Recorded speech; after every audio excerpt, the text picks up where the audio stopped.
The Red Universe.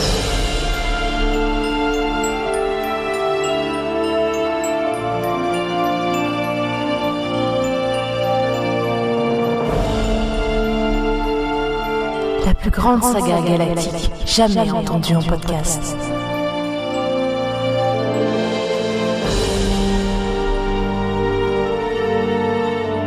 Tome 1, l'Exode. Troisième chapitre, Maman Lolo. Première partie.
La boule numéro 6 vint taper doucement la numéro 3, les entraînant toutes deux dans un mouvement savamment calculé vers le trou au milieu de la table de billard bande de gauche. Reda n'était pas peu fier de son coup. Il avait placé les boules pour son prochain tour, mais les avait rendues inaccessibles pour son adversaire. La boule blanche était désormais du mauvais côté d'un groupe composé de 4 boules numérotées. Il se tourna vers Reda B, son adversaire et ami. « Bien joué, pas mal !» lui répondit celui-ci. Ça ne serait pas avec moi, on pourrait croire que tu es très fort, mais je vais tout de suite rectifier ça. Essaie donc de faire pareil avant de faire le malin, répondit Reda. Les deux amis tournaient ainsi autour de la table de billard du Sigma's Club depuis des années, s'évertuant, tel un vieux couple, dans des querelles toujours aussi vaines que tatillonnes.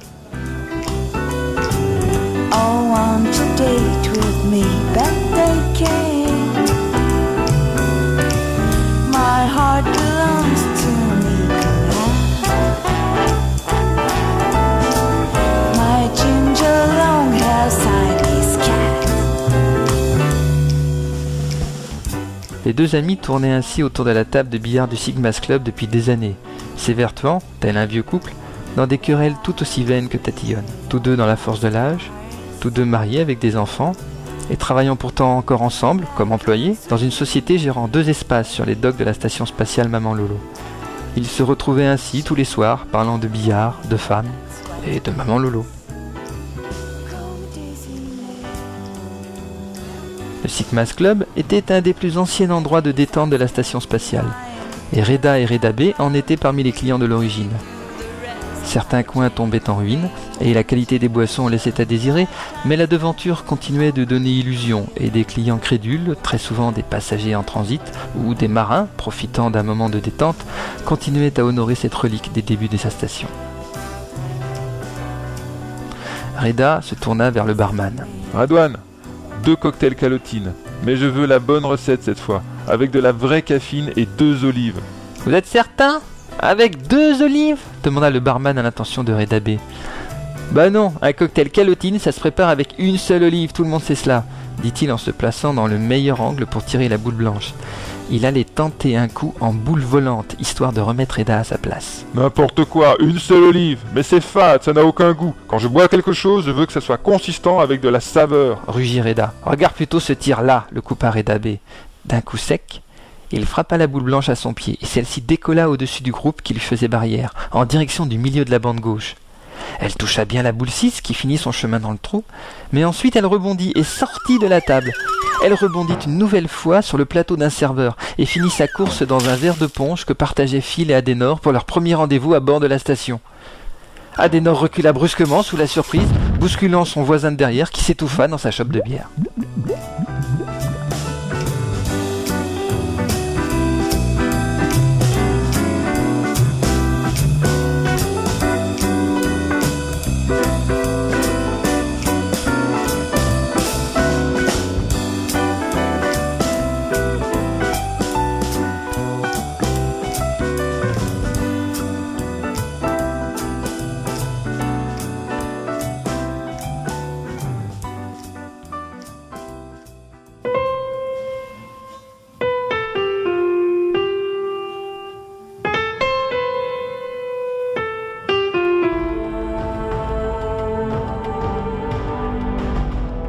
Red Universe à suivre.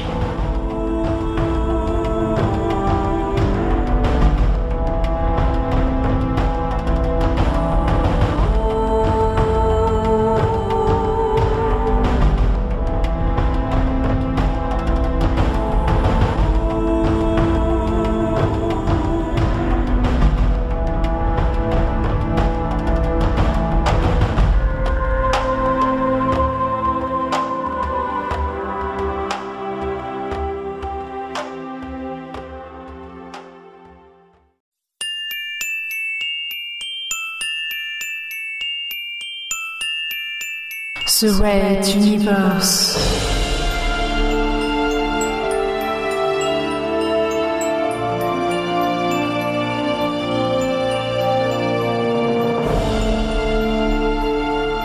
La plus grande saga galactique jamais entendue en podcast.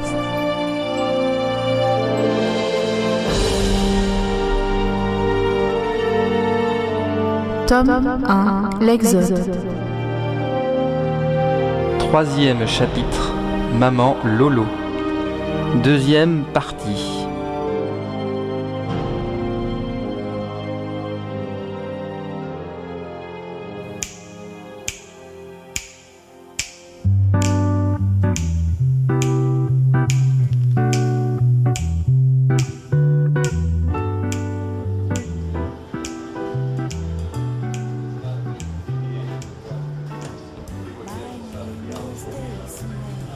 Les occupants des deux tables, dégoulinant de punch ou de bière, jetèrent des regards haineux aux deux amis autour du billard.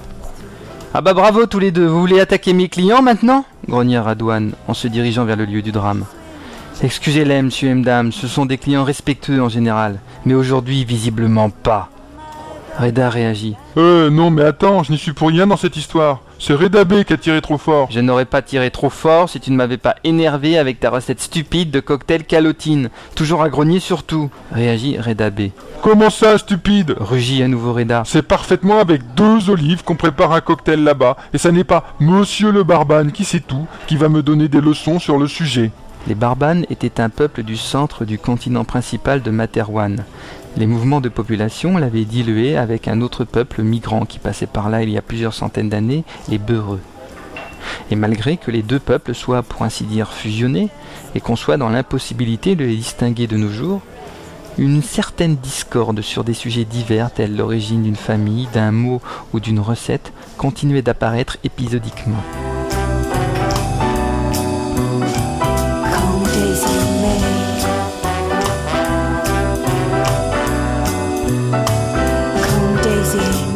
Le second client, celui bousculé par Adenor, se leva avec la souplesse d'un félin, en grommelant quelque chose d'incompréhensible à son comparse face à lui.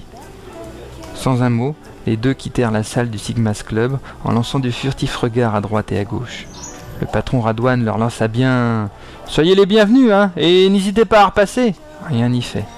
Ils sortirent par le corridor principal et disparurent dans la foule. Les deux Reda échangèrent un regard de suspicion. « Qu'est-ce que des pirates mijotent dans le coin ?» grogna Reda. « Aucune idée, lui répondit son ami. C'est sûrement en rapport avec l'Exode. Bizarre.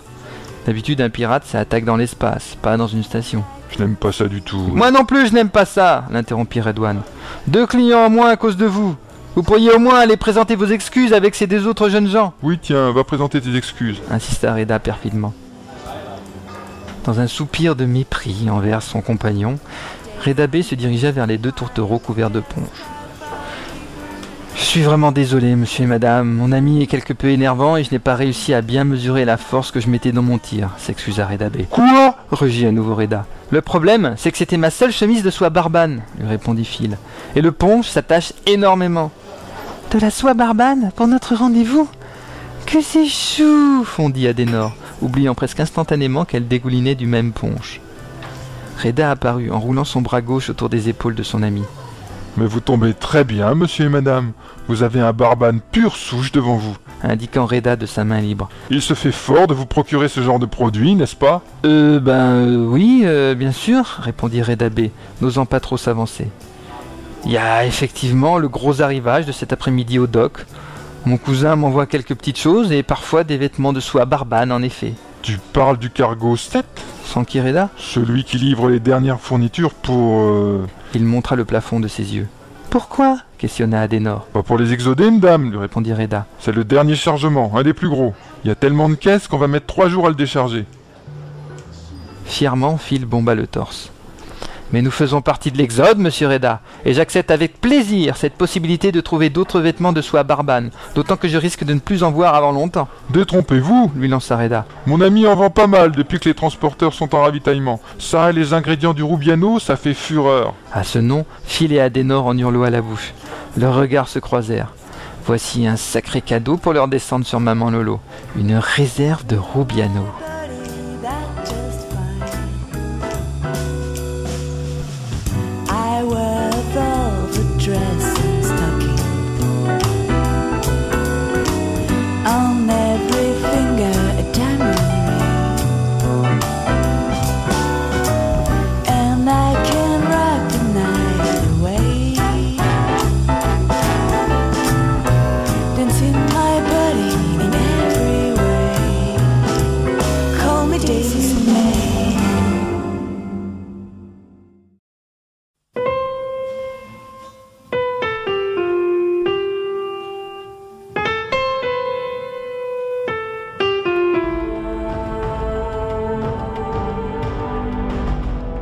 Red Universe à suivre.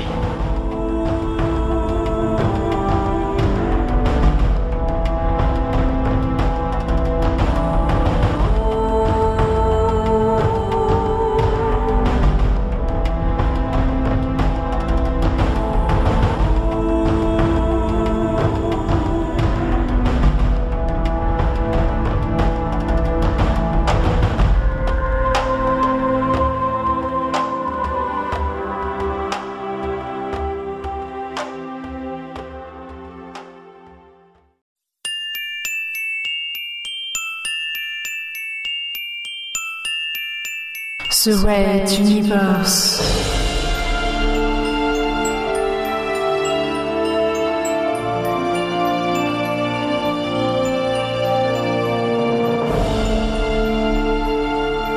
La plus grande saga galactique jamais entendue en podcast.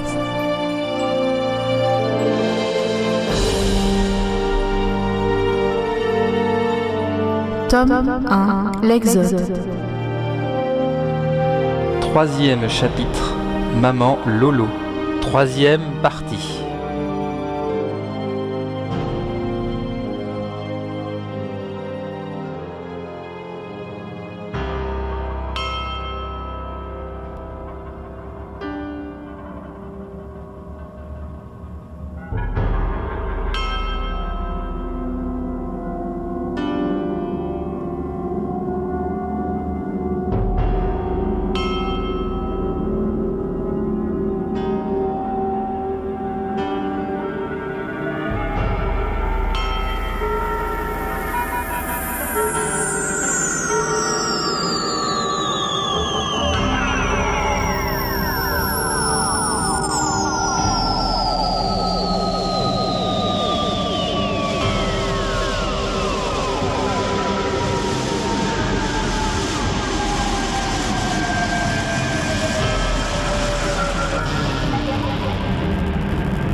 Contrôle Maman Lolo, ici Cargon ravitailleur numéro 7. Plan de vol 5-2 Alpha 9. Nous demandons l'autorisation d'amarrage à la station. Cargo numéro 7, vous êtes en avance de plusieurs heures, non? Votre emplacement sur le dock numéro 4 n'est pas encore libre. Veuillez vous mettre en zone d'attente, merci.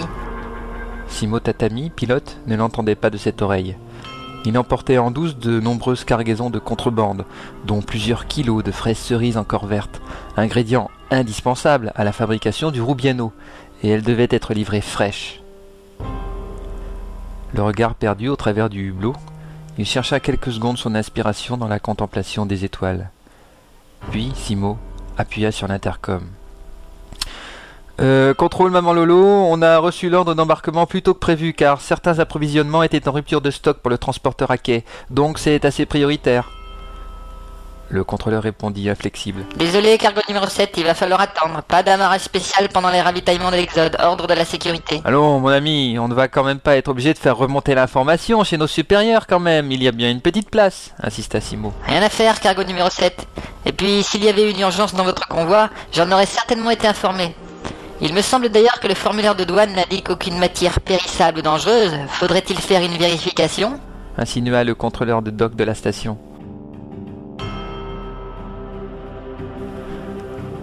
Simo murmura une insulte dans sa langue natale. Il était évidemment hors de question de laisser les douaniers fureter dans la cargaison.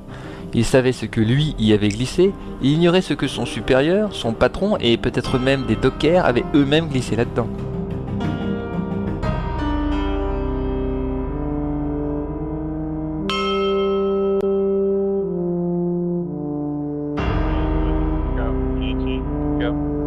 Throttle up, Captain.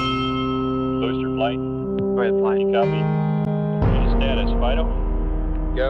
Guidance. Echo 8 plus 42. Roger, 842. Booster. Go. Go at 530, Capcom. Flight guidance, I'm showing negative. Standby, negative 6. Marching. How you doing, GC? Still building up air, flight, but they're not too large. Return status, vital. Go. Booster. Prop. Go, flight. Econ. Eagle. Go, flight. Go negative return, Charlie.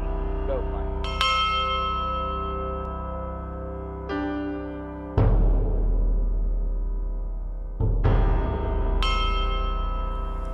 Appuyant sur l'intercom, il allait s'avouer vaincu, dégoûté par toutes ces fraises qui risquaient de se perdre. Mais il se surprit alors à prononcer une autre phrase. Station Maman Lolo, je redemande l'autorisation d'amarrage. Vous trouverez un espace ouvert au dock numéro 4. Il est maintenu libre pour des cas comme cela. Autorisation Oméga 451. Simo était comme paralysé. Ses membres commençaient d'eux-mêmes la manœuvre pour se retrouver face à l'emplacement absolument inconnu qu'il venait d'énoncer si clairement au contrôleur des docks. Ici contrôle des docks, autant pour moi. Autorisation d'amarrage accroche numéro 3, dock numéro 4.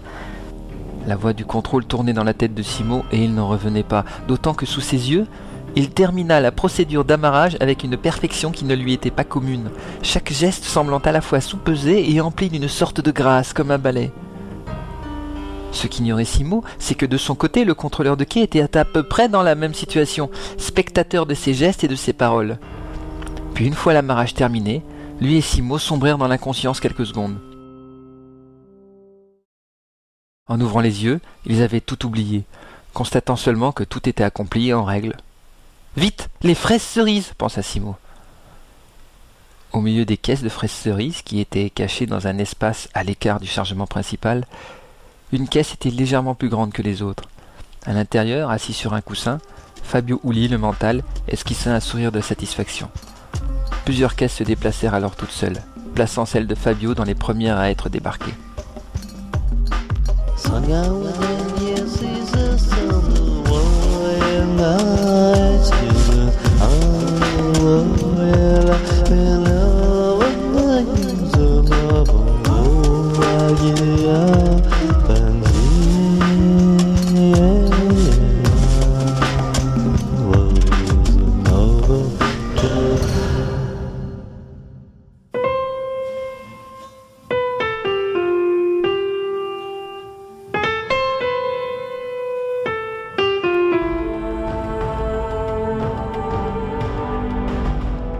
Red Universe à suivre.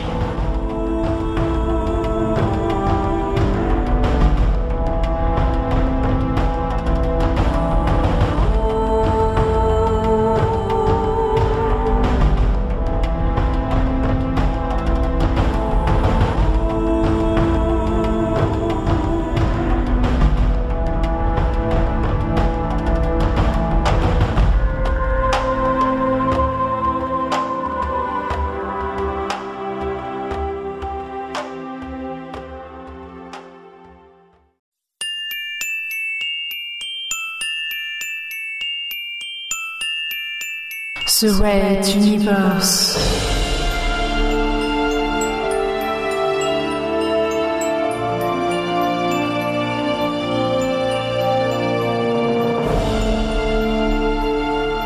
La plus grande saga galactique jamais entendue en podcast.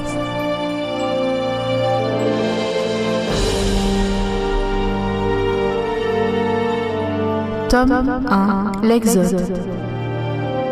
De riches voyageurs en transit, des personnels de la station en famille, avec des réductions, et quelques fonctionnaires.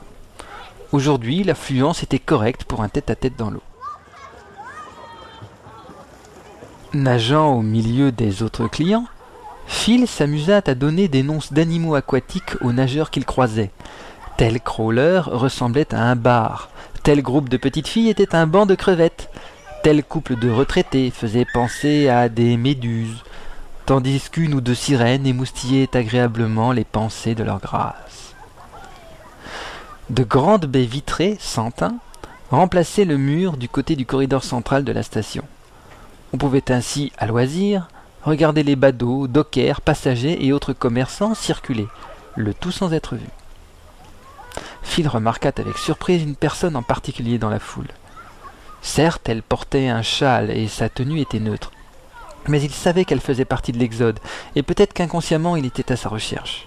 Quoi qu'il en soit, et malgré l'étrange fait qu'elle n'était pas accompagnée, ni garde du corps, ni serviteur, Phil avait reconnu la princesse Azala, héritière du trône de Materwan, déambulant anonymement au milieu de la foule du corridor central de la station Maman Lolo.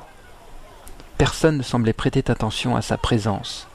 L'heure proche du déjeuner n'était sans doute pas propice à l'étude poussée de son environnement. « Tu as vu ça? Ouah, je rêve! C'est l'ange de minuit qui vient d'entrer. » dit subitement un inconnu derrière lui.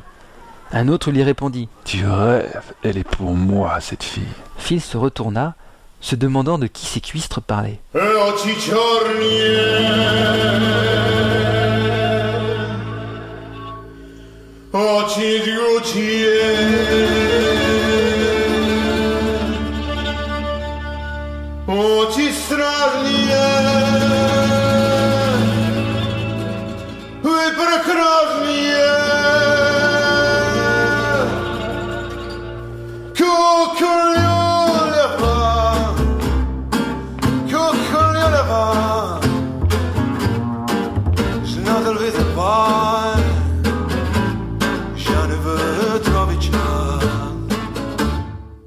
Le bikini d'Adenor semblait moulé autour de son corps pour mettre en valeur la moindre de ses formes.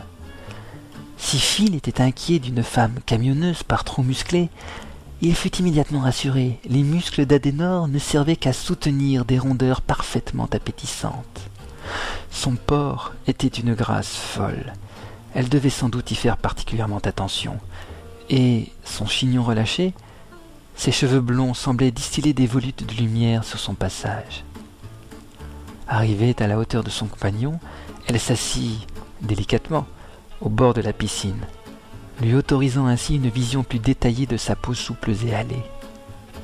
Phil prit la main qu'elle lui tendait et l'aida à se glisser dans l'eau, sous les yeux ahuris de ses deux machos de voisins.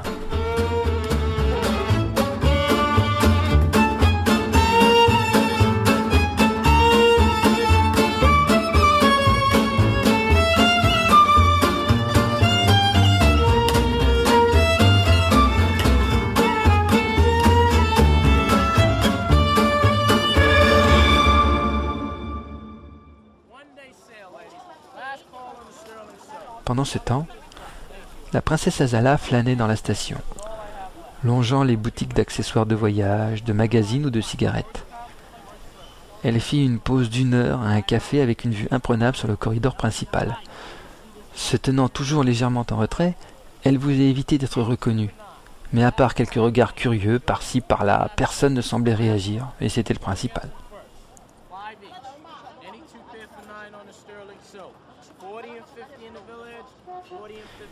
Sa petite virée solitaire était certes rafraîchissante et lui permettait une dernière visite de Maman Lolo, mais ses arrêts répétés, ses tentatives de repérer ou de tromper une quelconque surveillance avaient un but plus immédiat. Elle devait rencontrer un de ses agents sur la station, qui avait, paraît-il, une nouvelle de première importance à lui transmettre.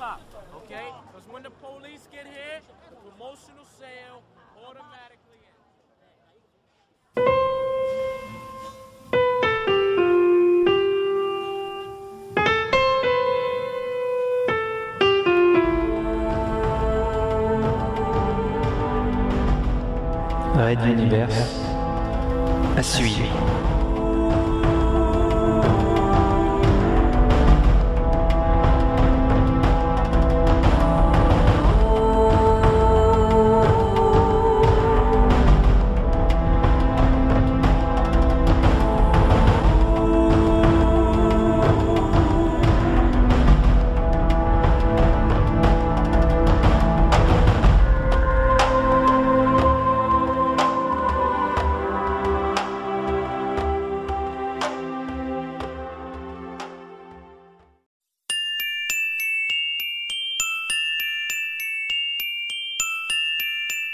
The Red Universe.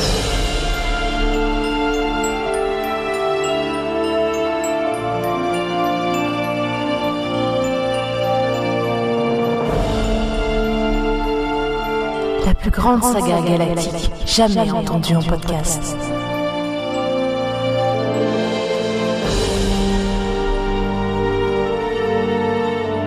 Tome 1, l'Exode.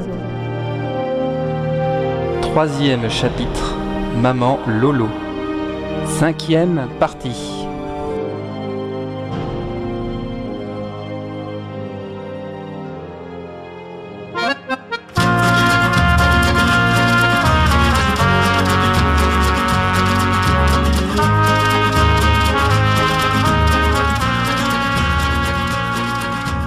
Trois verres trinqués.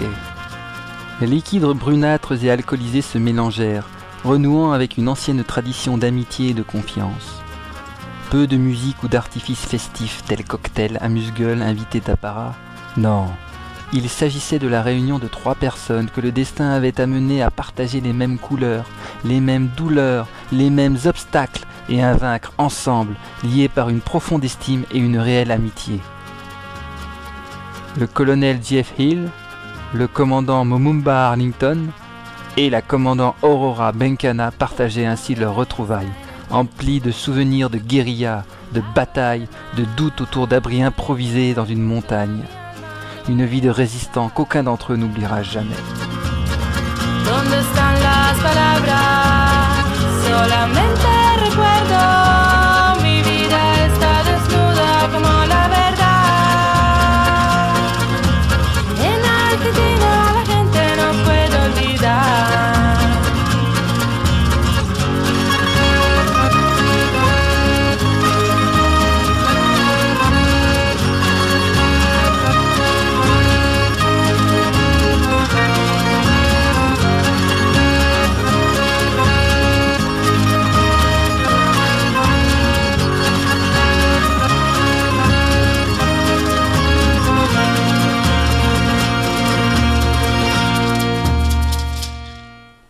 Mais au-delà des retrouvailles, ils formaient à eux trois presque la moitié du conseil des commandants de vaisseaux de l'Exode, ce qui signifiait qu'une demande commune à eux trois pouvait remporter facilement la majorité des voix. « Et vous vous souvenez de mon lieutenant, le John Hawkins ?» demanda Jeff Hill. Celui avec l'œil de travers ?» demanda Arlington. Je me suis toujours demandé comment il pouvait tirer juste avec ce handicap. Peut-être qu'il avait de la chance, intervint Benkana. Après tout, il était plutôt au contact des cartes d'état-major que des soldats ennemis, non ? Mais comment vous moquez-vous de mon officier ? grogna Jeff Hill. Il pouvait dégommer une noisette à 100 mètres avec un simple revolver. Mais ça n'est pas cela la nouvelle. Je l'ai revu récemment. Il est devenu horloger. Tiens donc, étrange reconversion. Je suis certaine que cela ne t'a pas fait plaisir, insinua Benkana avec un sourire. Oui, au début. Puis nous avons parlé. Il m'a parlé de la guerre, de ce qu'il avait vécu à mes côtés. Cela l'avait transformé en pacifiste et après la guerre, il s'était abandonné à sa passion des mécaniques horlogers. Jeff Hill fit une pause, le regard dans le vague, lissant une pointe de barbe de sa main droite. « C'est quoi donc le problème, John ?» demanda Arlington. « Sa petite affaire est florissante. Et même s'il s'est embourgeoisé, sa vie est simple et heureuse. Il s'est marié et sa femme va accoucher de leur 3e enfant. Il a baissé les bras et les a rangés, contrairement à nous. Je me suis demandé dernièrement si cela n'était pas le meilleur choix. Passer le cap et se reposer. » « Cela ne te ressemble pas du tout, ce genre de dialogue, John, » répondit Benkana, surprise de découvrir cette facette de son ami. « Tu voudrais arrêter la lutte ? Renoncer à tes idéaux ?» L'œil gauche de Jeff Hill vibra d'une étincelle. « Ha ha ha ha ha, Benkana ! Tu trouveras toujours les mots pour me ramener à la réalité. Non, je n'ai absolument pas renié mes idéaux, mais je me demande où ils nous ont menés. » Puis il se leva, un verre à la main, l'autre main tenant appui sur sa canne. En quelques pas, il était devant le hublot donnant sur l'extérieur.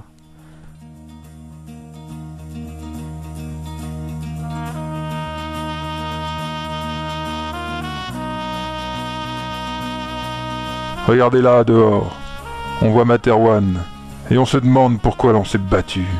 Une poignée de loups aux dents longues a pris les rênes du pouvoir, et en quelques années, ils ont réussi à nous expulser de notre planète, pour laquelle nous et nos camarades avions pourtant versé tant de larmes et de sang.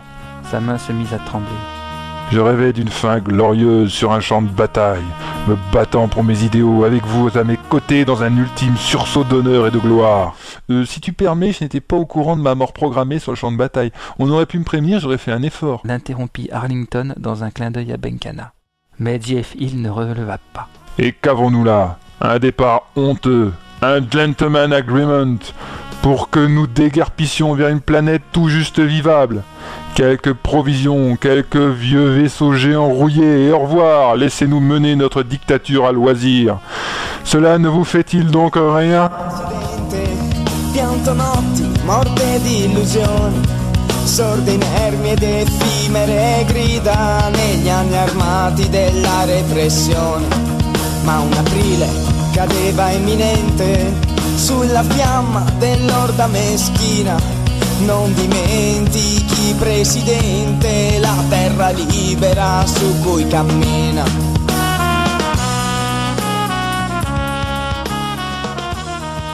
Les deux amis à table soupirèrent. Ils savaient bien ce que voulait dire le colonel. Mais comment, après une guerre civile si dure et si longue, demander à toute une planète de repartir dans la lutte armée? Les populations avaient déjà trop souffert, et malgré le régime qui se préparait, personne ne voulait reprendre les armes. J.F. Hill fronça les sourcils en voyant la silhouette des croiseurs de l'armée spatiale se détacher sur le clair de terre. Leur surveillance était toujours présente, tel le regard d'un faucon sur sa proie. Un jour, mes amis, nous devrons nous battre contre Materwan. Et cela sera peut-être encore pire que la guerre que nous avons connue.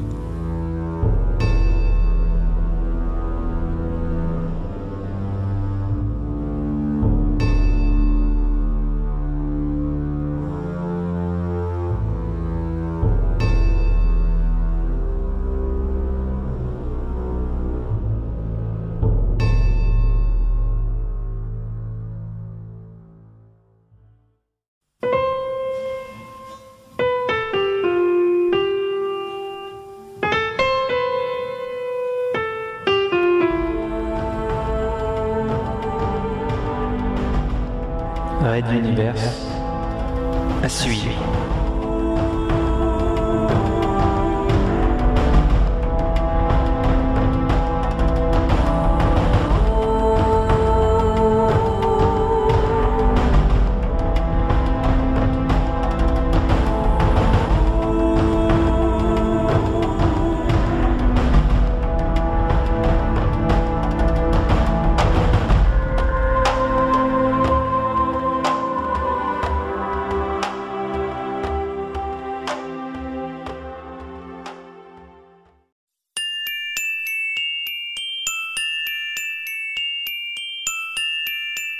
The Red Universe.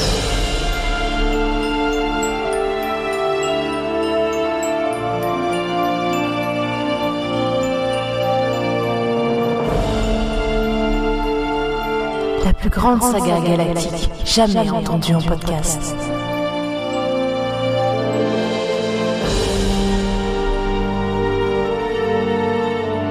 Tome 1, l'Exode. Troisième chapitre, Maman Lolo. 6e partie.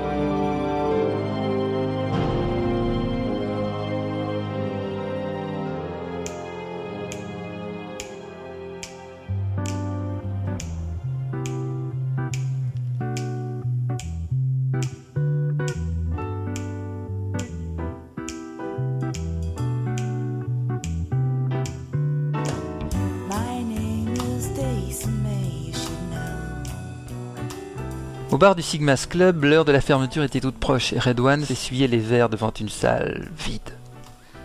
Les affaires marchaient bien pour cet ancien barbane. Depuis 2 semaines, et pour 1 ou 2 encore à venir, il allait avoir de nombreux clients grâce à l'Exode.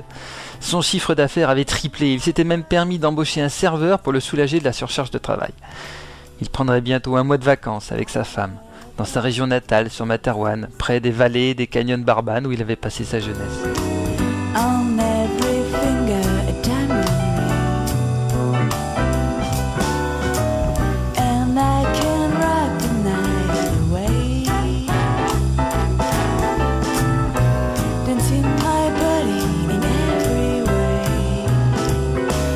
Daisy May.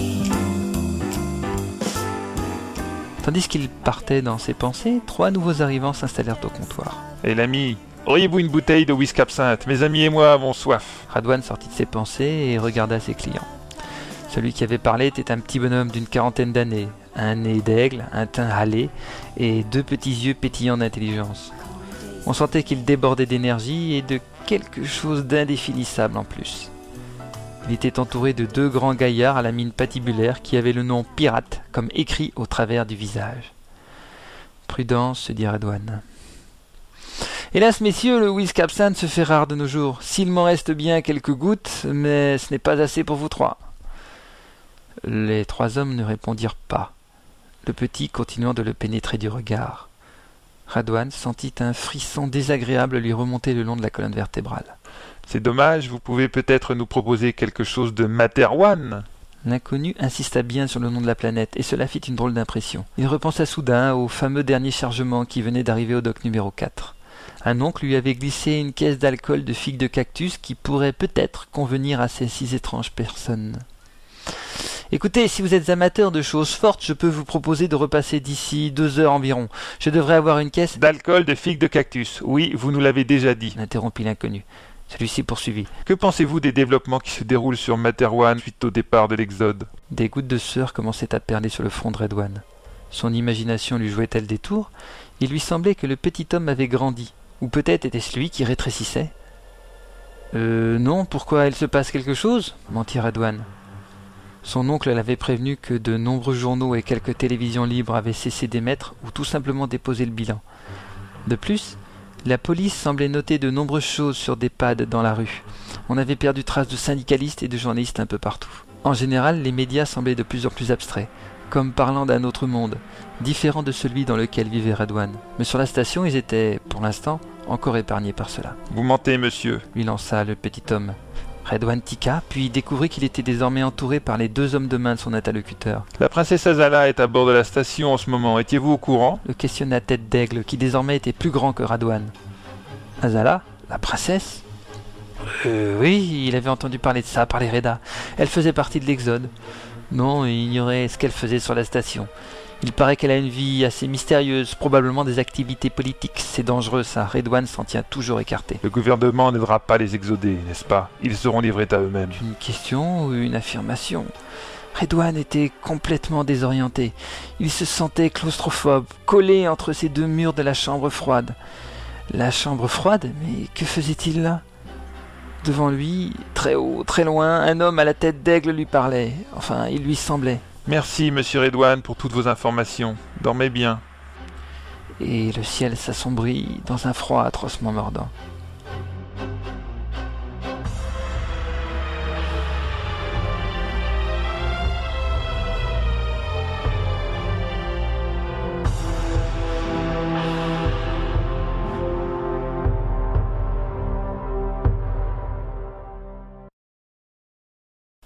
Le lendemain, le serveur découvrira Radwan mort de froid dans la chambre réfrigérée du Sigma's Club. Tout le monde savait que la clanche était trop sensible. C'était vraiment un drame stupide.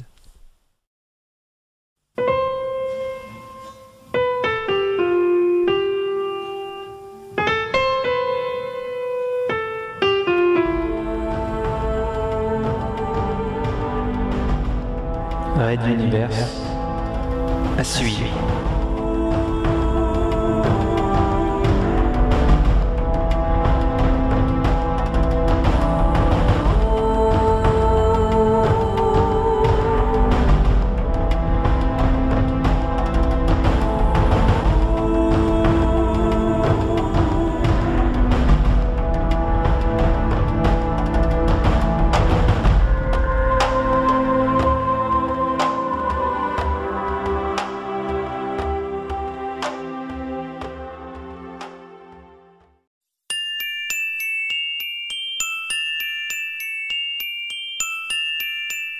The Red Universe.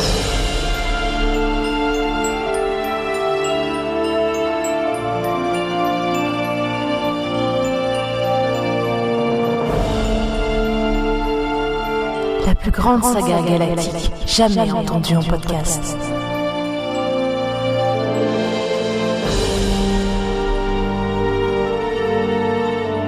Tome 1, l'Exode. 3e chapitre, Maman Lolo. 7e partie.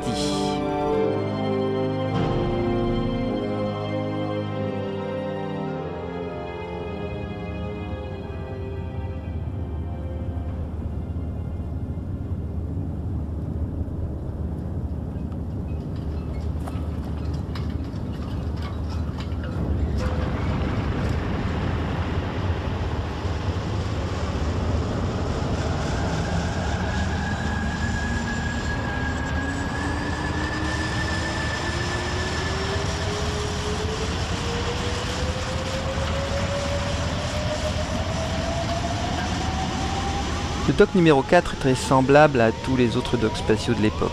Une partie d'accostage pour les vaisseaux à fort tonnage, hors atmosphère. Une partie pour les vaisseaux plus modestes avec des hangars pressurisés. Une zone de contrôle de douane. Une seconde zone pour le déchargement. Quelques entrepôts provisoires et enfin une série d'entrepôts de stockage à moyenne durée. Les quais étaient donc des lieux immenses. On pouvait y travailler toute la journée sans s'y croiser et en général on ne s'y déplaçait à pied que par obligation. Pourtant, des individus de toutes sortes s'y promenaient, car c'étaient des lieux bien pratiques pour les rencontres discrètes.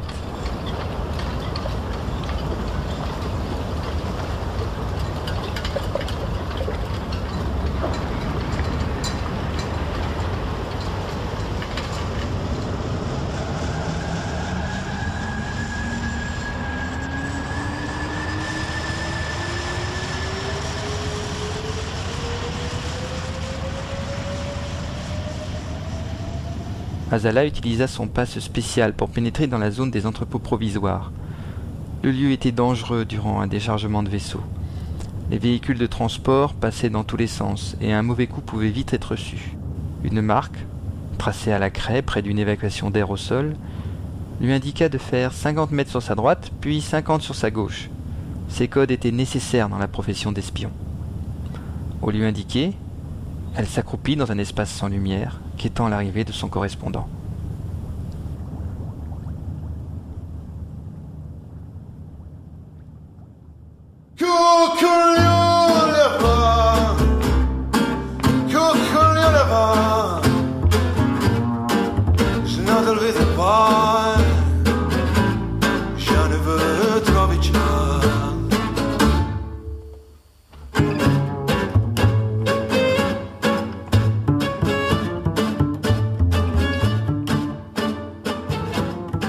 Pendant ce temps, à quelques centaines de mètres de là, Phil et Adenor, main dans la main, longeaient la cloison du fond en direction de leur rendez-vous avec Redabé. Le lieu de rencontre était proche de l'entrée des bureaux administratifs et des vestiaires du personnel. Il n'y avait pas trop de mouvement par ici lors des déchargements et le lieu était assez sûr. Ils s'arrêtèrent dans un angle mort face au bureau, tapis dans la pénombre et attendirent.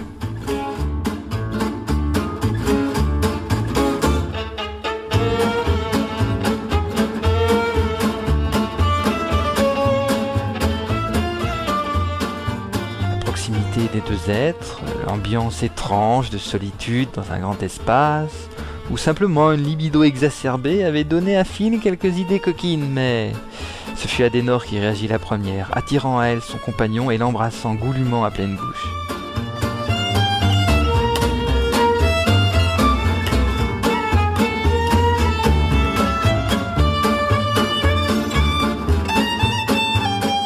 Le couple s'enlaça. Leurs souffles se mélangèrent, leurs langues dansèrent le ballet de l'amour tandis que les corps se pressaient l'un contre l'autre à se coller.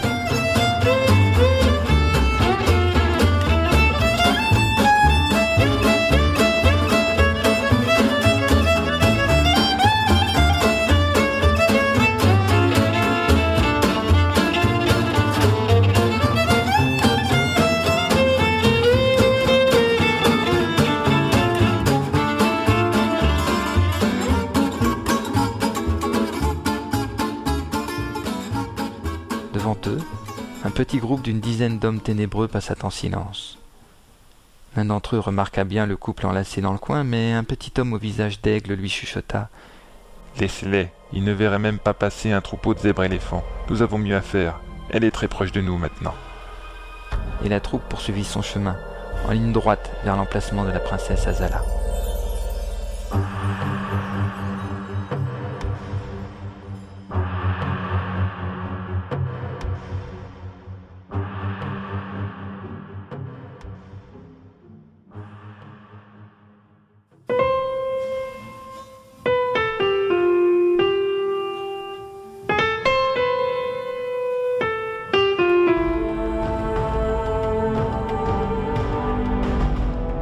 Red Universe à suivre.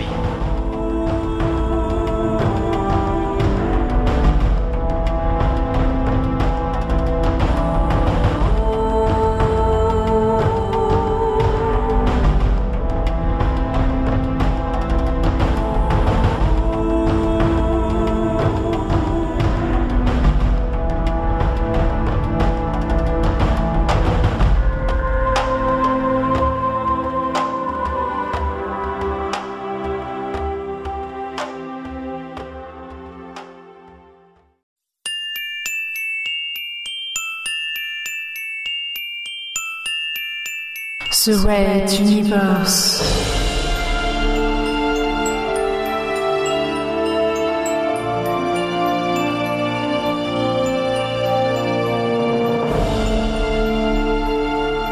La plus grande saga galactique jamais entendue en podcast.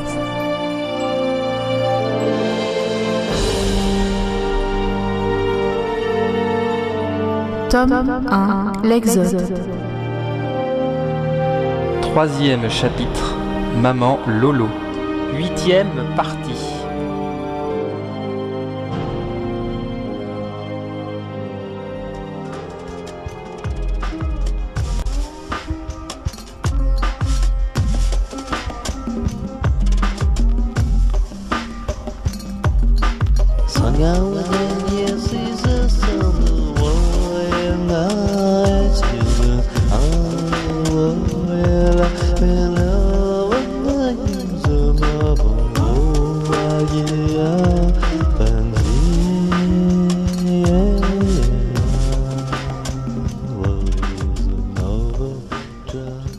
Fabio s'amusait bien. Quand il était dans sa prison souterraine, il avait réussi, après plusieurs années de concentration et de méditation, à ressentir la présence de personnes situées à des kilomètres au-dessus de lui. Son isolement total, entouré et servi par des robots, constamment drogués pour limiter ses pouvoirs, surveillé par une armée de caméras et autres instruments de mesure de toutes sortes, lui avait permis d'affiner ses sens de mental. Alors imaginez ce qu'il ressentait actuellement.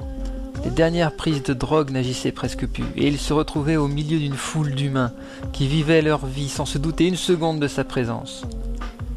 Son cerveau était tel un sonar qui repérait des personnes jusque dans les croiseurs de la flotte. La station entière était prête à tomber en son pouvoir s'il le désirait. Il avait la possibilité de lever sa propre armée de fanatiques en quelques minutes.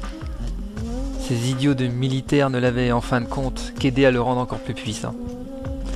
Mais il avait une mission, et l'accomplir, c'était la porte de sortie pour la liberté. Il n'avait pas le choix.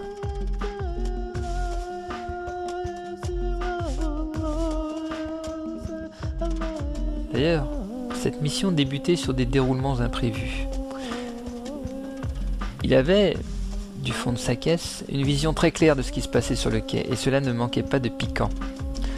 Azala, qui attendait un de ses agents qui ne viendra jamais, le couple d'amoureux exodés profitant de leur nouvelle idylle, les dockers qui les rejoignaient et le groupe de pirates qui s'approchaient de la princesse, dont un pirate assez spécial, Filou c'était le surnom que semblaient lui donner ses comparses, un mental assez puissant qui plus est.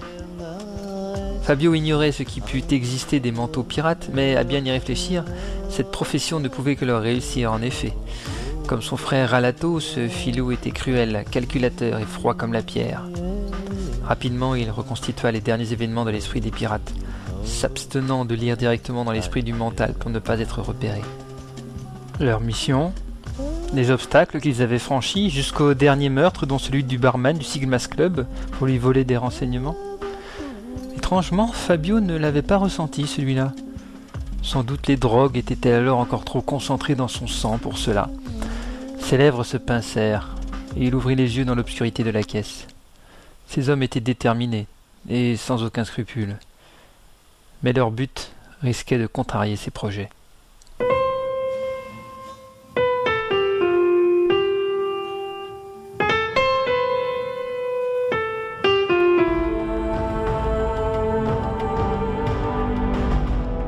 Red Universe à suivre.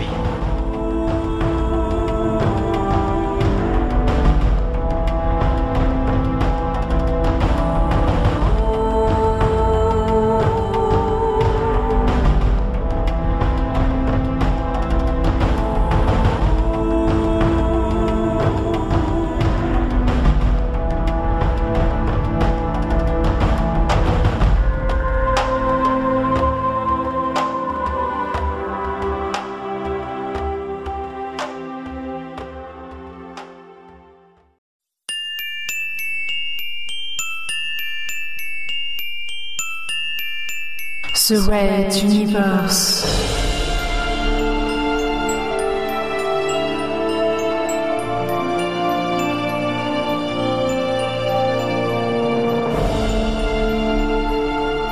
La plus grande saga galactique jamais entendue en podcast.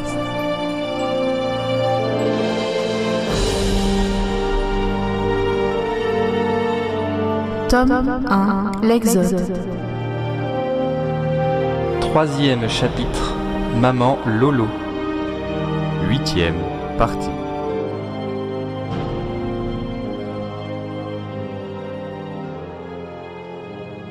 Je laissais mes mains voyager le long des courbes sensuelles de ma partenaire. Sentant un désir fou envahir mon esprit, inhibant toutes mes retenues.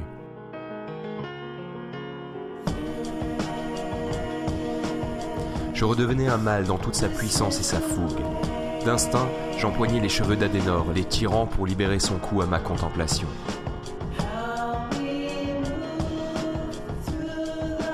La tête en arrière, elle releva une cuisse contre mes hanches. Désormais, elle était en équilibre entre le rayon de l'entrepôt et moi, offerte et abandonnée.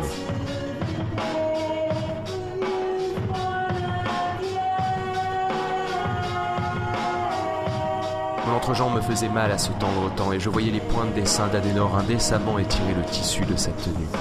Je n'en pouvais plus. Je mis la main à ma ceinture pour l'ouvrir quand j'entendis un raclement de gorge gêné derrière moi. Adenor eut un haut le cœur et je me retournai en sueur. Redabé semblait particulièrement embêté de nous déranger. Il regardait avec attention un lacet de ses chaussures qui semblait légèrement décentré. Je suis désolé, nous avons peu de temps pour régler notre petite affaire. Si vous pouviez me suivre... Et il partit doucement vers la droite. Je me tournai vers Adenor et je la vis déjà repeignée, aussi sagement impeccable que possible. L'air fraîche comme un gardon. Elle me tacla d'un clin d'œil et partit à la suite de Redabé. Je l'ai rattrapé, coulant un regard complice avec ma compagne, et me plaçant à côté de notre guide. Je lui demandai « Nous allons loin ?» Ici, rien n'est à côté, les quais sont un labyrinthe spatial aux dimensions bibliques, mais heureusement pour vous, nous n'allons pas loin, c'est juste... Redabé s'arrêta net, le regard horrifié. Je tournai la tête et fus pris à mon tour d'une frayeur sans nom. Le cadavre d'un homme était allongé dans un angle de l'entrepôt, un croc de boucher dans le cœur, mais le plus dur était... que sa tête était absente, et une mare de sang l'entourait tel un tapis macabre annonciateur de malheur. Je n'entendais plus rien. Adenor me serrait le bras à me le percer, ne bronchant pas, mais les yeux grands ouverts fixés sur le corps. Je notais sa résistance. Redabé leva alors la tête, puis, nous repoussant en arrière, chuchota sèchement. « Reculez, vite. Allons nous cacher derrière ce tas de caisses. » Il ne nous laissa pas le temps de poser une question. Nous nous retrouvâmes à genoux, à quelques mètres de la scène, abrités des regards par des quantités de fret. « Reda ?» chuchota Redabé à son transmetteur. Préviens les gars et la sécurité, on a un grave problème à l'entrepôt, on est en danger, prenez ce qu'il faut. Apparemment, une réponse n'était pas nécessaire. Il referma le couvercle de l'appareil. Une confiance de plusieurs années d'une solide amitié permettait ce genre de choses. Voici le reste de votre informateur, princesse. Évidemment, nous allons replacer sa tête tout de suite. Un claquement de doigts, et quelque chose que je devinais innommable tomba sur le sol, dans un bruit comparable à celui d'un pot recouvert de cuir. La chose roula à peine, puis le son disparut. Je regardais Redabé, il était concentré et lançait avec régularité un regard sur la scène qui se déroulait. « Pourquoi avez-vous fait cela? C'était inutile. Vous êtes des barbares !» Posa sèchement une voix de femme. « Allons, princesse Azala. Vous savez bien que c'est une question d'honneur pour nos pirates, de supprimer systématiquement tout témoin. Disons que cela participe à notre légende. » La princesse Azala. J'eus un frisson dans le dos. Ces pirates avaient enlevé la princesse. Oh non, princesse, je sais pratiquement tout de votre défunt ami, et je compte en apprendre bien plus de vous. Allez vous faire voir, j'ai résisté au gouvernement Castix. Vous ne me faites pas peur. Naboo. Ah! Adenor se serra encore plus contre moi, mais ses yeux restaient ouverts. Redabé restait impassible, moi, je fermais les yeux. Ne me parlez pas comme ça, ma petite. Je peux lire vos pensées et vous n'arriverez pas à les cacher indéfiniment. Par contre, je peux déjà vous infliger de grandes souffrances. Redabé ouvrit les yeux horrifiés et se tourna vers moi. Je compris ce qu'il venait de penser. Un mental. C'était un pirate mental. Nous n'avions aucune chance de lui échapper, même de nous cacher de lui.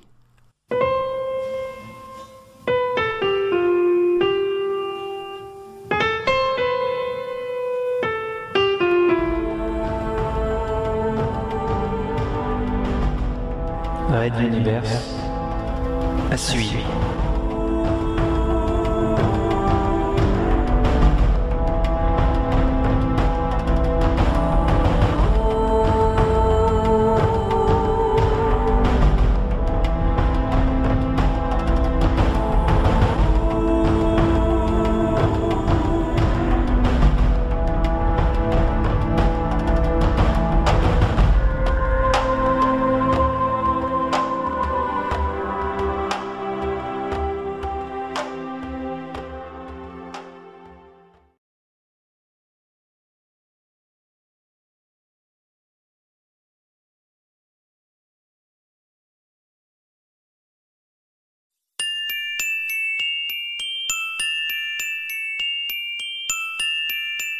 The Red Universe.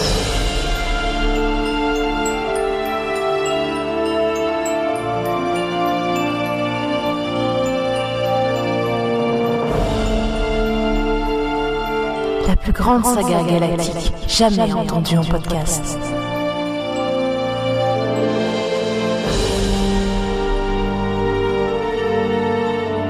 Tome 1, l'Exode. Troisième chapitre, Maman Lolo. 10e partie.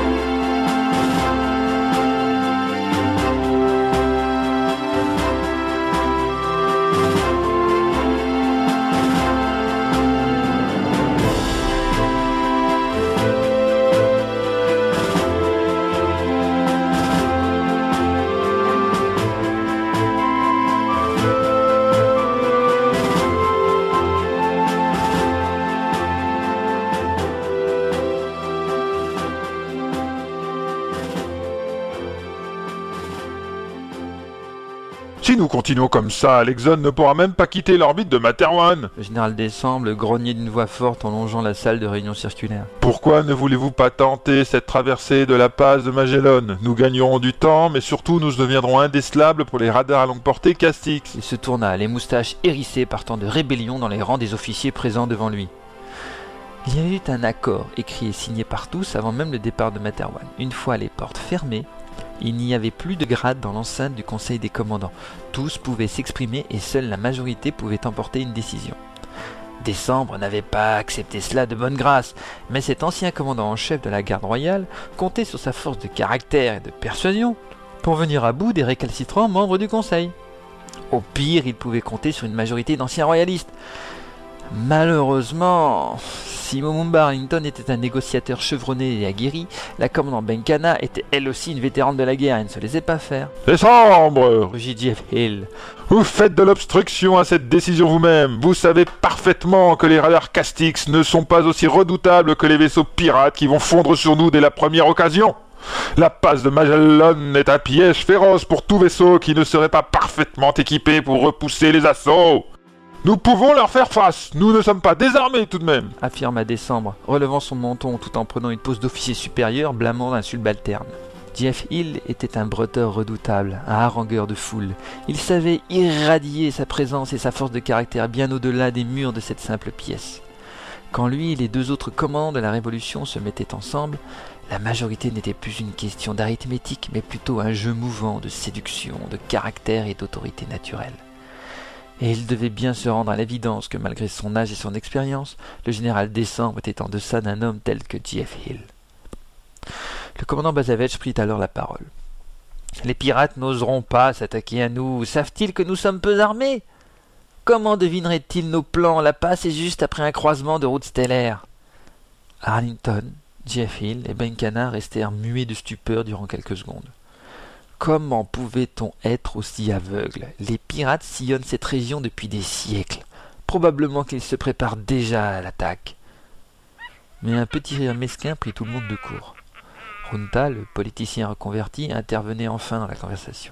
Allons, Bazavech. Non seulement nous pouvons être certains que les vaisseaux pirates ont déjà décollé de leur repère, mais je puis vous affirmer que d'après certaines informations en ma possession, Il y aurait déjà des pirates même à bord de la station pour s'infiltrer sur nos transporteurs.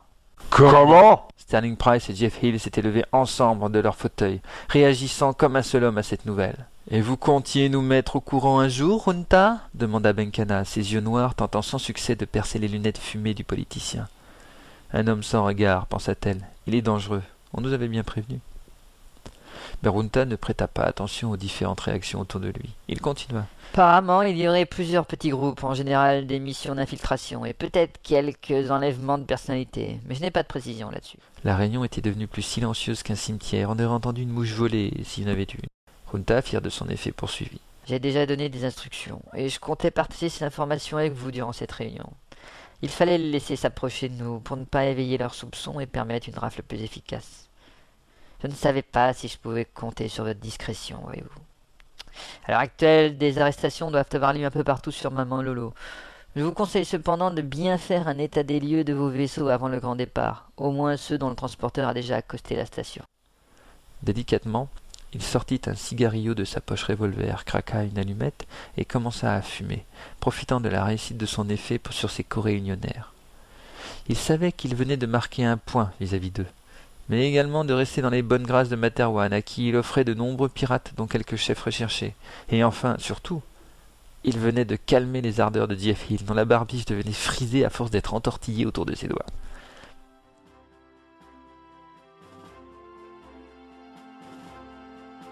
La flotte prendrait la passe de Magellan.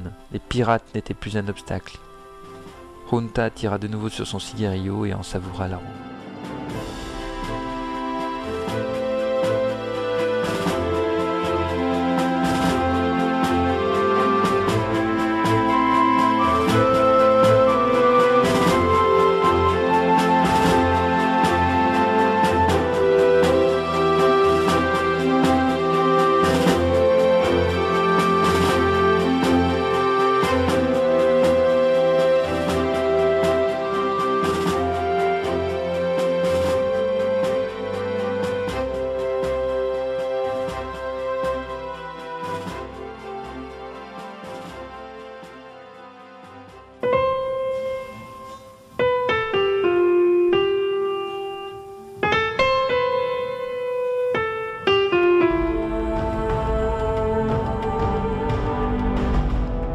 Red Universe à suivre.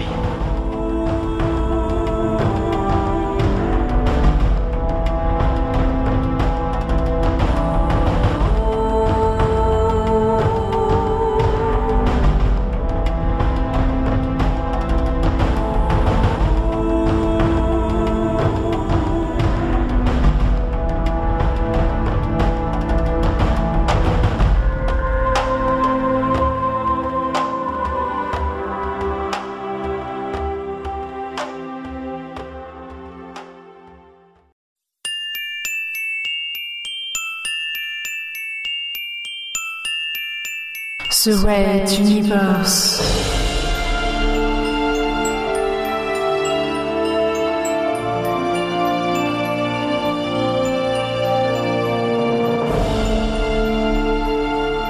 La plus grande saga galactique jamais entendue en podcast.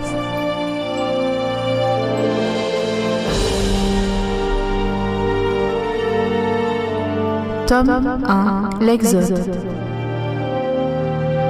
Troisième chapitre, Maman Lolo. 11e partie.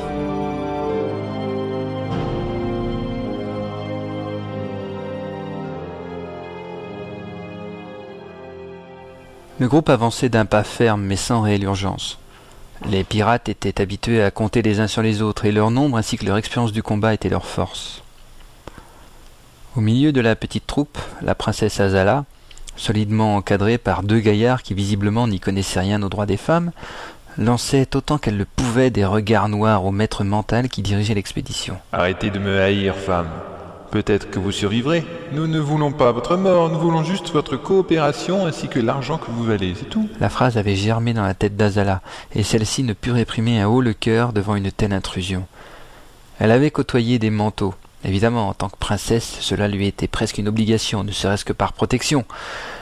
Mais jamais aucun ne s'était permis une telle intrusion dans son esprit. Et encore, vous verrez une fois à bord de notre navette ce qu'intrusion peut signifier. Azala voulut réagir, mais ses 2 gardes du corps ne le lui permirent pas, et elle se laissa faire, gardant ses forces pour un moment plus propice. Pendant ce temps, le maître docker Redabé, le lieutenant Philgood et la mécanicienne Adenor Kirishi rasaient les murs et les frettes entreposées, suivant aussi discrètement que possible les pirates. Il leur était vite apparu que le mental pirate ne semblait pas se rendre compte de leur présence, pour une raison ou une autre, et l'alerte ayant été donnée, ils se doutaient tous 3 que le dénouement de cette affaire était proche. Phil avait emprunté une barre de fer sur le trajet. Redabé avait sorti d'on ne sait où une batte de baseball. Et Adenor semblait certaine de ne pas avoir besoin d'armes. De toute façon, il y avait peu de chances qu'elle participât à l'action. Phil ne voulait pas qu'une femme, encore plus sa petite amie, puisse risquer quoi que ce soit. Il gagnait du terrain, et Phil pouvait juger avec inquiétude de la carrure des opposants à qui ils auraient affaire. Ces gaillards étaient tous bâtis comme des golems, et Phil ne devrait pas hésiter à frapper de toutes ses forces avec son arme improvisée. À quelques mètres de leurs ennemis, Redabé s'arrêta, puis commença un étrange balai avec ses mains. Plate, tournée vers le haut, un doigt vers le bas, fermée en poing, le pouce levé. Au début incongru, il suivit la direction de son regard et aperçut la silhouette de Reda et d'une 20aine d'hommes apparaissant au-dessus des pirates, dispersés sur les niveaux de frais entreposés en hauteur. Il se sentait rassuré. Ils étaient en supériorité numérique, l'attaque serait aisée. Redabé se tourna alors vers lui et Adenor. Nous allons foncer sur eux, en faisant le plus de bruit possible, l'objectif étant d'attirer leur attention et de vérifier s'ils sont armés, ce qui est sans doute probable. Dès que les pirates seront concentrés sur nous, nos amis attaqueront. Attention, nous n'avons qu'un seul essai. Le sang quitta le visage de Phil. Il serra sa barre de fer et en luxait les jointures de ses doigts lorsqu'Adenor réagit. « Aucun problème, on fonce à ton signal !» Le temps que Phil comprenne et interdise à la jeune femme de participer, Redabé se précipitait en hurlant un « Maintenant !» la batte à la main. Adenor partit juste derrière lui en hurlant de tous ses poumons. Phil leva sa barre de fer et se mit à hurler à son tour, en fonçant tête baissée vers le groupe de pirates, grands comme des golems.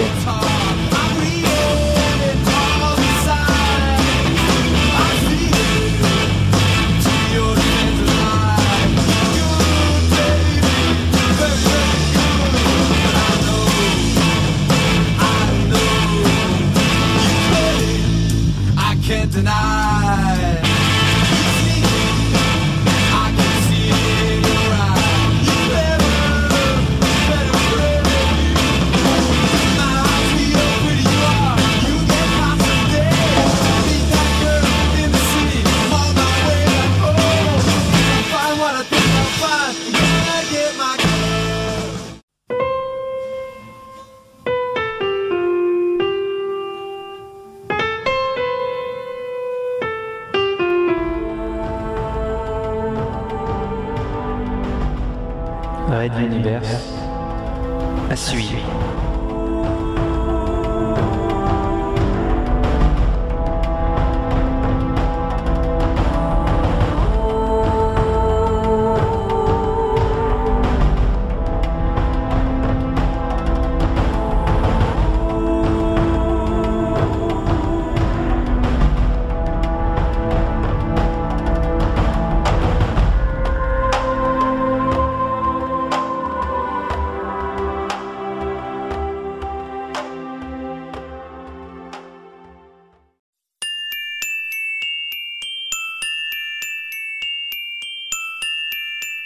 The Red Universe.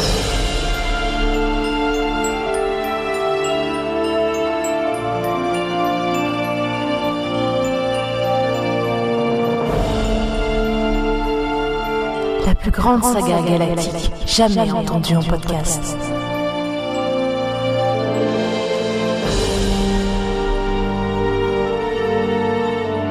Tome 1, l'Exode.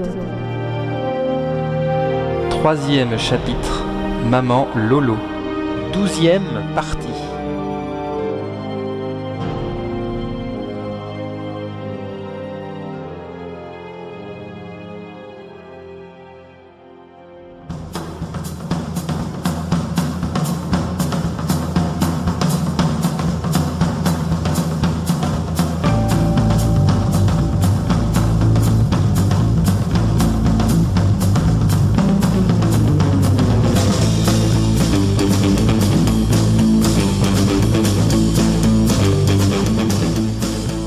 L'attaque bruyante de Phil, Reda Bey et Adenor surprit les pirates, surtout par son volume sonore.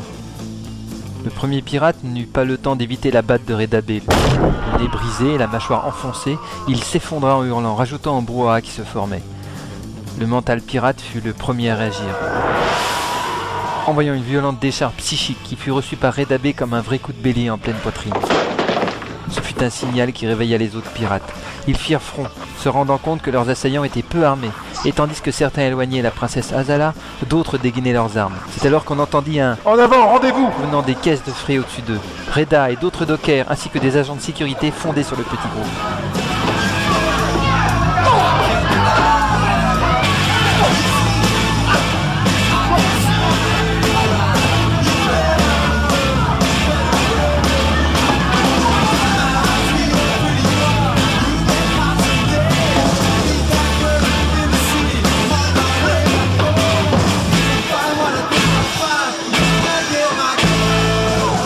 Utilisant sa puissance mentale comme une masse, le petit chef de la meute de pirates se dégagea de la mêlée qui se formait. Il croisa Adenor, échappant à un de ses coups de pied placés trop haut qui vint s'écraser dans le sternum d'un autre pirate. Adenor enchaîna d'un coup de tête dans la mâchoire de celui-ci. Elle se fractura en laissant échapper quelques dents, le projetant à terre. Filou, le petit pirate mental, courait à en perdre haleine, se demandant bien comment il n'avait pas ressenti tous ces gens, une vingtaine d'assaillants, et tout autour de lui, il n'avait même pas ressenti un murmure. Contournant un sas, il tomba sur la princesse Azala, donnant un second coup de genou à un pirate plié en deux, tandis qu'un autre se faisait bastonner par 3 dockers visiblement résolus. Il croisa le regard de la princesse, et vit ses yeux s'agrandir de fureur.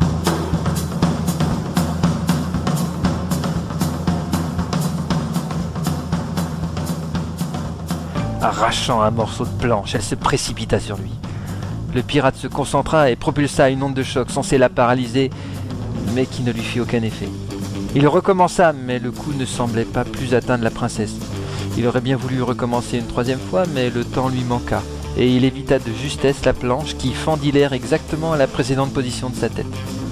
Se jetant dans l'entrée d'un second sas plus petit, il dévala des escaliers métalliques et aboutit dans un hangar secondaire vide où les petits vaisseaux venaient décharger. Azala, suivi d'un docker sur ses talons, il courut jusqu'à l'extrémité de la grande pièce et s'arrêta devant la salle de contrôle. Il y entra et, voyant ses poursuivants approcher, ses lèvres dessinèrent un rictus carnassier. Il tapa un code secret sur le pupitre de contrôle et lança la procédure d'ouverture de la porte donnant sur l'espace.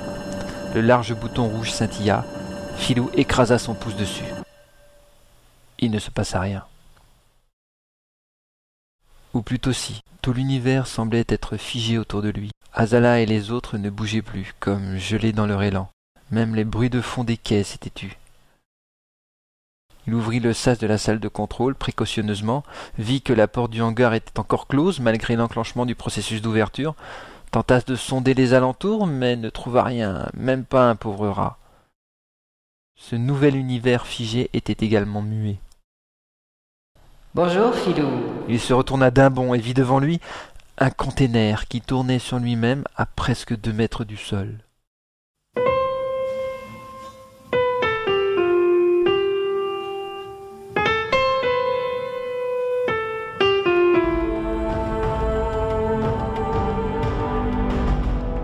Red Universe À suivre.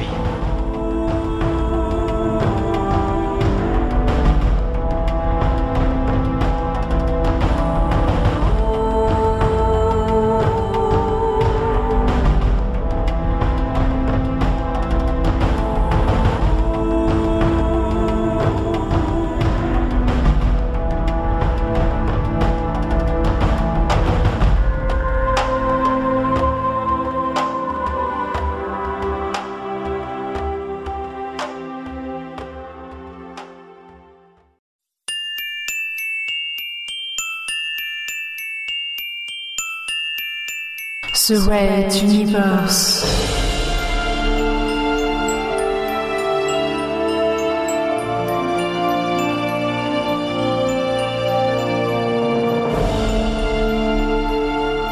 La plus grande saga galactique jamais entendue en podcast.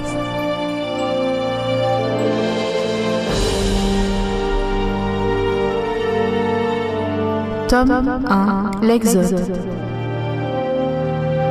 3e chapitre, Maman Lolo. 13e partie.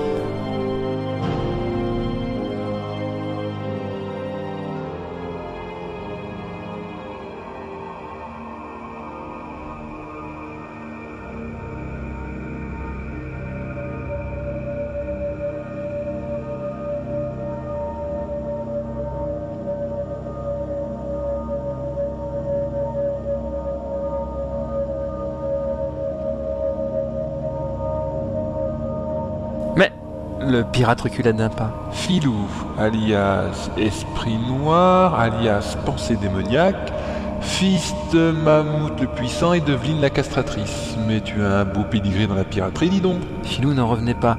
Un container volant et parlant. Il sentait que quelque chose vidait son esprit, mais quoi ? Quoi ? Rien à faire, et il ne pouvait se concentrer là-dessus, c'est comme s'il se vidait de son énergie. Il tenta de s'enfuir, mais le monde autour de lui se repliait en une sphère tournant sur elle-même, sur laquelle il tentait de courir.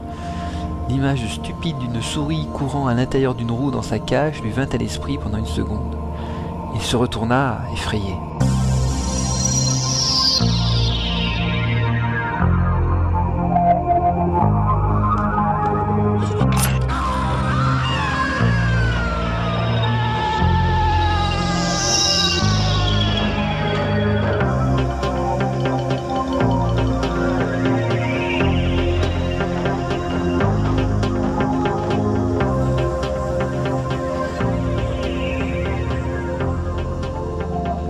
Pas évident vu vivre ce qu'on fait vivre aux autres, n'est-ce pas mon petit Filou? Je me suis permis de te brouiller les sens télépathiques depuis un moment, pour ne pas que tu repères tes poursuivants ni l'embuscade qui t'était tendue. C'est moi qui ai également bloqué les attaques contre la princesse. Le pirate commençait à ressentir une étrange impression au centre de son corps, comme un grattement. Vois-tu, j'ai des projets pour cette jeune femme, et il est hors de question que tu viennes t'y mêler. De toute façon, je note qu'il y a peu de pirates mentaux d'après tes souvenirs, et je suis rassuré que tu sois un des meilleurs. Ce sera donc simple de les contenir en cas de confrontation. Le souffle de Filou venait à lui manquer. Il plia les genoux sous son poids et découvrit avec horreur que tout son torse semblait absorber son corps comme un trou noir.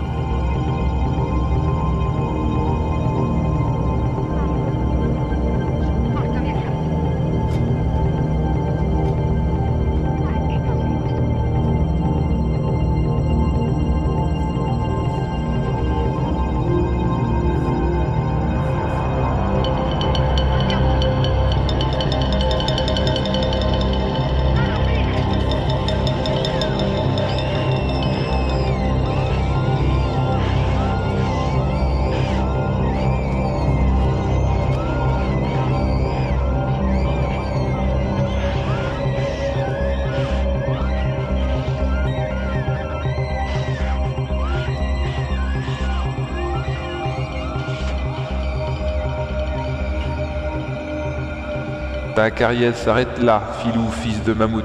Je ne pourrais même pas te dire que cela me gênera d'avoir participé à ta destruction. Seule sa tête et un bras n'étaient pas encore aspirés par le trou noir. Adieu.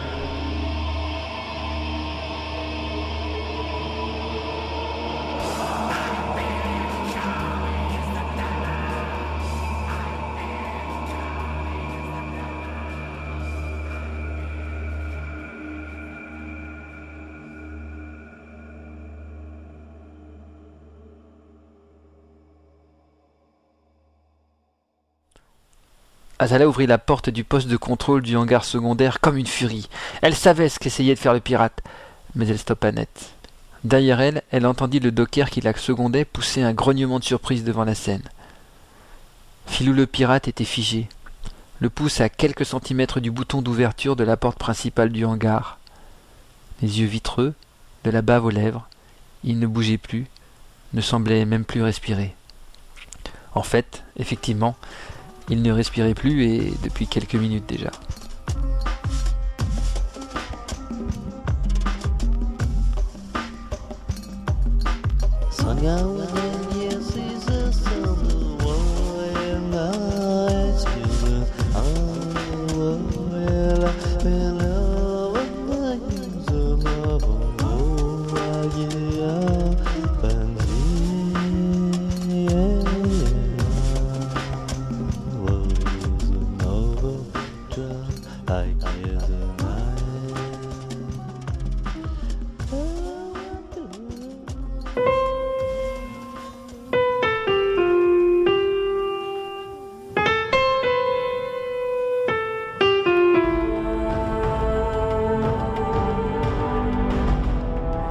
Univers. À suivre.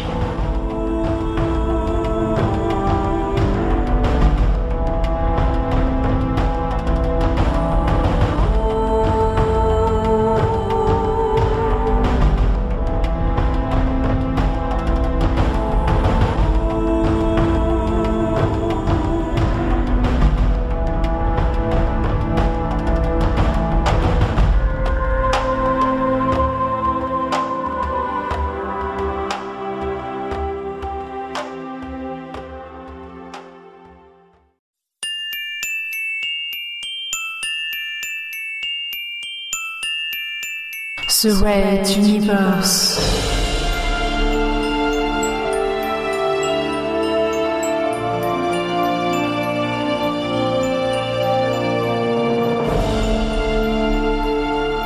La plus grande saga galactique jamais entendue en podcast.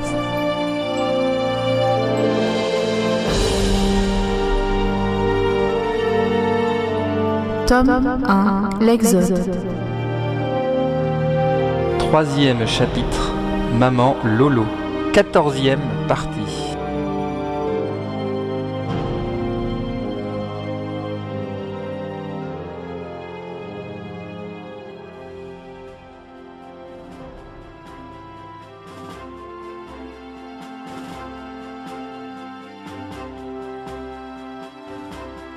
Une rapide enquête de police convainc que le groupe de pirates faisait partie du complot dénoncé par le politicien Runta.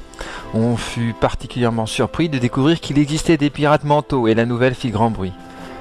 Un total de 67 pirates ainsi que plusieurs complices furent écroués. Il s'agira du plus grand coup de filet anti-piraterie de l'histoire de la police de Materwan.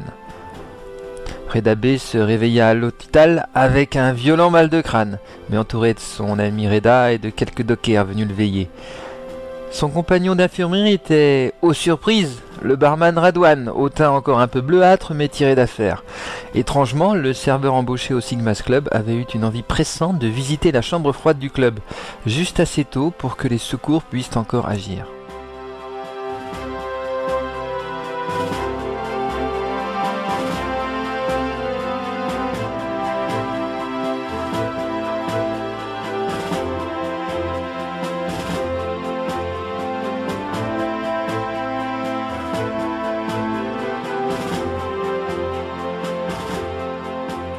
Par contre, il était trop tard pour Filou le pirate, et alors que seuls des blessés plus ou moins graves étaient à regretter dans toute cette affaire, il était le seul cadavre, mort d'un arrêt du cœur inexpliqué. Phil et Adenor furent félicités par le chef de la police de la station Maman Lolo pour leur courage, tandis que Reda et Reda B eurent une promotion et une médaille du courage, et une prime. On médiatisa abondamment cette aventure, le pouvoir grandissant des nouveaux dirigeants de Materwan profitait ainsi d'une très bonne publicité et les pirates y réfléchiraient dorénavant à 2 fois avant de s'aventurer si près de la capitale.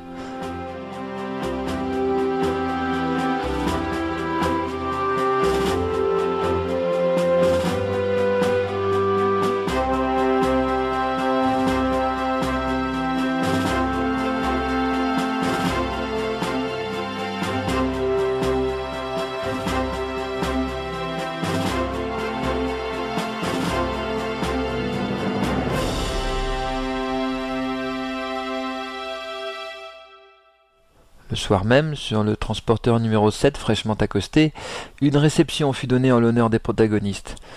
Ce fut là, au milieu des multiples convives, que la princesse Azala croisa pour la première fois le regard de la commandante Benkana, face à face, où le temps s'arrêta pour les deux femmes. Leur retrouvaille réelle et intime n'aurait pas lieu avant le départ officiel de la flotte, qui était prévu pour dans quelques jours encore. Elle devrait être patiente, et elle l'assumait. Elles cheminèrent discrètement, côte à côte, jusqu'à une des baies vitrées de la salle officielle, contemplant l'espace constellé d'étoiles, sans rien dire.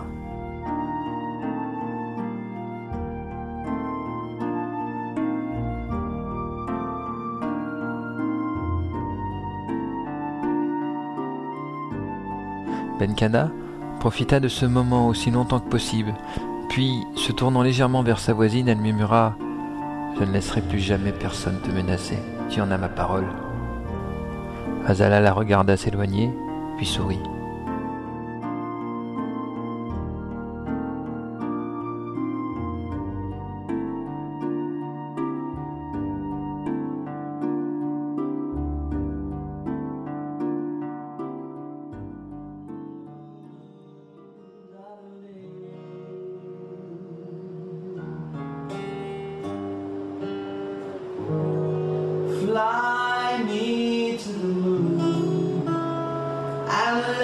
swing among those stars.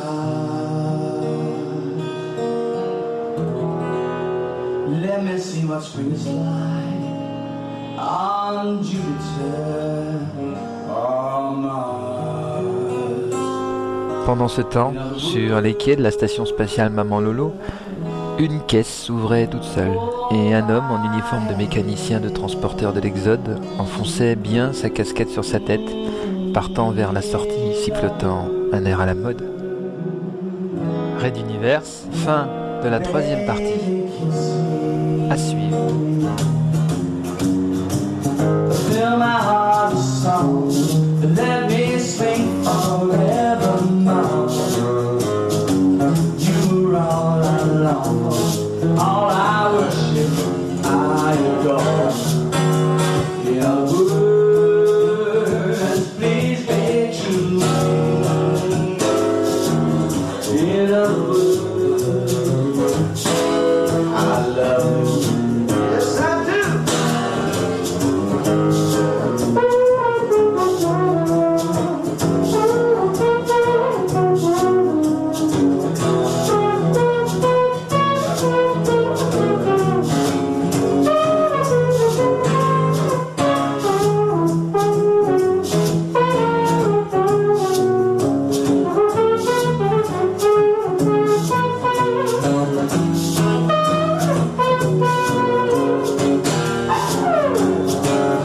Fill my heart with song, let me sing forevermore.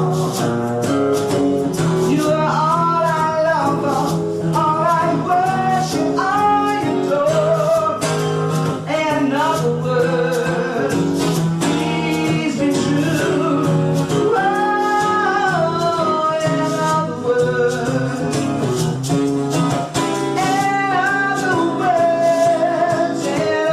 words, you do. I love you the way I do.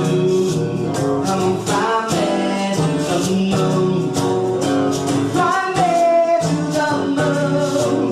Come fly to the moon. Fly me to the moon. Fly me to the moon. Fly me to the moon.